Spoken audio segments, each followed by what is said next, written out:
ये कहानी है एक ऐसे आदमी की जिसे एक 14 साल की लड़की से प्यार हो जाता है और उसे पाने के लिए वो उसकी मॉम से शादी कर लेता है। अब आगे इन दोनों के बीच क्या क्या होता है ये हम इस वीडियो में देखने वाले हैं। हेलो दोस्तों, आज हम जिस मूवी को एक्सप्लेन करने वाले हैं उस मूवी का नाम है लोलिता, जो 1997 में रिलीज हुई थी। मूवी स्टार्ट होती है और हम एक आदमी को देखते हैं जिसका नाम हम्बर्ट था। हम्बर्ट अपनी कार लेकर कहीं जा रहा था और उसके फेस पर खून लगा था।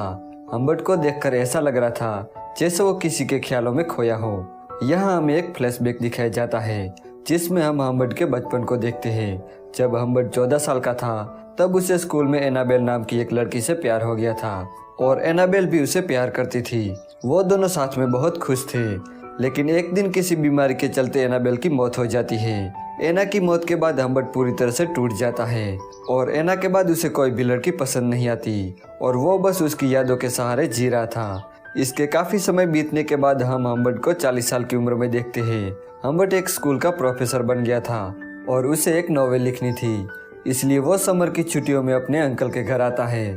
पर किसी रीजन की वजह से उसके अंकल के घर में आग लग जाती है, इसलिए हम्बर्ट के अंकल उसे अपने फ्रेंड के घर भेज देते हैं जिसका नाम मिस हेज था। हेज को हम्बर्ट पहली नज़र में काफ़ी अच्छा लगता है। वो उसे उसका कमरा दिखाती है, लेकिन हम्बर्ट को वो कमरा ज़्यादा पसंद नहीं आता क्योंकि वो बहुत छोटा और गंदा था और मिस हेज भी बिना वजह उसके करीब आ रही थी, जो हम्बर्ट को अच्छा नहीं लग रहा था। इसके बाद हेज हम्बर्ट को गार्डन में ले जाती है जहाँ हम्बर्ट की नज़र हेज की बेटी लोलिता पर पड़ती है। लोलिता को देखकर हम्बर्ट के मुंह में पानी आ जाता है क्योंकि वो बहुत खूबसूरत थी और वो बिल्कुल एना की तरह ही दिख रही थी।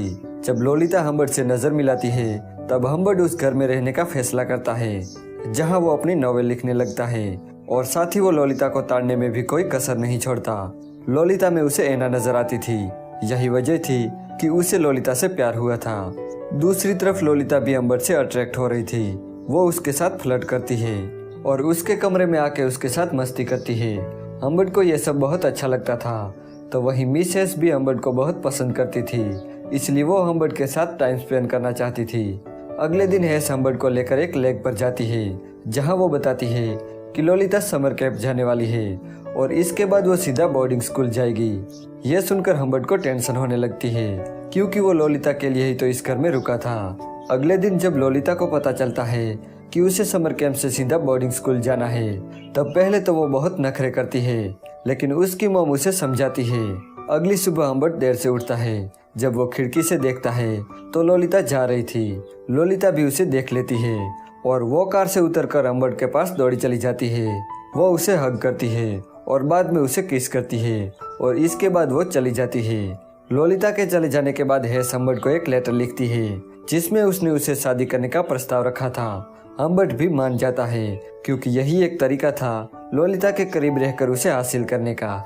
वो हेज से शादी कर लेता है। शादी के बाद हेज हम्बर्ट के साथ गपागप करना चाहती थी, लेकिन हम्बर्ट हर बार उसे किसी न किसी बहाने से बच जाता था और उसके खाने में नींद की गोलियां देता था। उसे बस लोलिता का इंतजार था कि कब वो वापस आए। हेज को हम्बर्ट और लोलिता के बारे में कुछ पता नहीं था, लेकिन एक दिन जब हम्बर्ट बाहर था तब हेज उसकी पर्सनल डायरी पढ़ लेती है और उसे पता चल जाता है कि हम्बर्ट की नज़र लोलिता पर है। जब हम्बर्ट घर आता है तब हेज उस पर बहुत गुस्सा हो जाती है और उसे सारे रिश्ते तोड़कर गुस्से में वहाँ से चली जाती है। लेकिन जब वो रोड पर पहुँचती है तब उसका एक्सीडेंट हो जाता है और उसकी वहीं पर मौत हो जाती है। हेज की मौत पर उसे थोड़ा दुख जरूर हुआ था, पर एक तरफ से उसका रास्ता अब साफ हो गया था। वो लोलिता को लेने समर कैंप जाता है जहाँ वो लोलिता को देखकर बहुत खुश हो जाता है। जब वो दोनों वापस आ रहे थे तब लोलिता अपनी मॉम के बारे में पूछती है। हम्बर्ट कहता है कि वो बीमार है और हॉस्पिटल में एडमिट है। यहाँ बातों बातों में दोनों काफी करीब आ जाते हैं और किस करते हैं। इसके बाद वो दोनों एक होटल में रुकते हैं जहाँ लोलिता की मुलाकात क्लेयर नाम के एक आदमी से होती है। हम्बर्ट भी उसे मिलता है, पर वो उसका नाम नहीं जानता था। उसे लगता है कि वो कोई जासूस है जो उसकी वाइफ की तहकीकात कर रहा है। अब उस होटल में आने के बाद उन दोनों का रिलेशन स्टार्ट हो जाता है और यहाँ वो दोनों गपागप करते हैं। अगले दिन वो दोनों एक गैस स्टेशन पर रुकते हैं जहाँ लोलिता हम्बर्ट से हॉस्पिटल का नंबर मांगती है क्योंकि वो अपनी मॉम से बात करना चाहती थी। यहाँ हम्बर्ट उसे सब बता देता है। वो कहता है कि तुम्हारी मॉम अब नहीं रही, वो एक एक्सीडेंट में मर चुकी है। ये सुनकर लोलिता को बहुत दुख होता है। रात को वो बहुत रोने लगती है। तब हम्बर्ट उसे सहारा देता है। अगले दिन वो डिसाइड करते हैं कि वो पूरी कंट्री घूमेंगे और वो ट्रिप पर निकल जाते हैं। इसके बाद वो कई दिनों तक साथ रहते हैं और मजे करते हैं। ट्रिप से वापस आकर हम्बर्ट जॉब करने लगता है और लोलिता को भी स्कूल ज्वाइन करवाता है। एक दिन लोलिता उसे डांस क्लास ज्वाइन करने के लिए पूछती है, लेकिन हम्बर्ट उसे साफ मना कर देता है क्योंकि उसे लगता है कि अगर डांस के बहाने लोलिता किसी लड़के से मिली तो उनके बीच प्यार कम हो जाएगा। पर यहाँ लोलिता उसे मना लेती है। इसके अगले दिन बाद हम्बर्ट को लोलिता के टीचर का कॉल आता है। टीचर हम्बर्ट से कहती है कि 2 दिन से लोलिता क्लास के लिए नहीं आई है। हम्बर्ट को लोलिता पर शक होता है और वो उसके सामने उसके दोस्तों से पूछता है कि क्या लोलिता तुम्हारे साथ थी। इस पर लोलिता को बहुत गुस्सा आता है और वो वहाँ से भाग जाती है। तो हम्बर्ट भी उसके पीछे जाता है। जहाँ वो उसकी साइकिल देखता है तो वो अंदर जाता है। तब लोलिता फोन पर किसी से बात कर रही थी। हम्बर्ट को देखकर वो फोन काट देती है। ऐसा लग रहा था जैसे वो हम्बर्ट से बहुत कुछ छुपा रही हो। इसके बाद वो दोनों एक ट्रिप पर जाते हैं जहाँ उसे लगता है कि कोई उसका पीछा कर रहा है। हम्बर्ट लोलिता को उस कार का नंबर नोट करने को कहता है। इसके बाद वो दोनों एक होटल में रुकते हैं जहाँ हम्बर्ट लोलिता से कहता है कि मैं किसी काम से बाहर जा रहा हूँ और ये कह के वो वहाँ से चला जाता है। जब वो वापस आता है तो वो लोलिता के पैरों में कीचड़ और उसकी लिपस्टिक को फैला हुआ देखता है।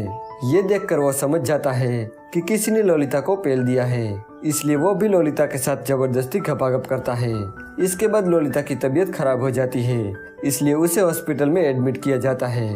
वो रात का समय था, इसलिए डॉक्टर हम्बर्ट को घर जाने को कहता है। अगली सुबह हम्बर्ट हॉस्पिटल में कॉल करता है ताकि वो लोलिता की तबीयत के बारे में जान सके, लेकिन हॉस्पिटल की नर्स बोलती है कि लोलिता को उसके अंकल यहाँ से डिस्चार्ज करके ले गए। इसके बाद हम्बर्ट पागलों की तरह उसे ढूंढने लगता है, लेकिन काफी कोशिश के बाद भी लोलिता उसे कहीं नहीं मिलती। अब हम्बर्ट बिल्कुल अकेला पड़ गया था। इसके बाद हमें 3 साल बाद का सीन दिखाया जाता है जहां हम्बर्ट को एक लोलिता का लेटर मिलता है जिसमें उसने लिखा था कि मैंने शादी कर ली है और मैं प्रेग्नेंट हूँ और मुझे अभी थोड़े पैसों की जरूरत है। इसके बाद हम्बर्ट गन और पैसे लेके लोलिता के पास जाता है। लोलिता उसे बताती है कि वो क्लेयर था जिसके साथ मैं भागी थी क्योंकि मैं उसे बहुत पसंद करती थी, पर उसने मुझे धोखा दिया, इसलिए मैंने उसे छोड़ दिया। यहाँ हम्बर्ट लोलिता को मनाने की कोशिश करता है, लेकिन लोलिता उसे कहती है कि मुझे कभी भी तुमसे प्यार नहीं था, मैं बस तुम्हारे साथ थी और तुम मेरे साथ गपागप करते रहे। ये बात हम्बर्ट को बहुत बुरी लगती है। वो लोलिता को पैसे देकर वहाँ से चला जाता है। इसके बाद वो क्लेयर के पास जाता है और वहाँ जाके वो उसे मार देता है और अपनी कार लेकर वहाँ से जाने लगता है। ये वही सीन था जो हमने मूवी के स्टार्टिंग में देखा था। अब हम्बर्ट ने क्लेयर को मार दिया था, इसलिए पुलिस उसके पीछे पड़ी थी, पर हम्बर्ट को इस बात का कोई डर नहीं था क्योंकि जिस लड़की को वो अपना मानता था वो उसे प्यार ही नहीं करती थी। इसके बाद पुलिस उसे पकड़ लेती है और 1 साल के अंदर जेल में उसकी मौत हो जाती है और इसके अगले महीने लोलिता भी अपने बच्चे को जन्म देकर मर जाती है और यहीं पर यह मूवी एंड हो जाती है।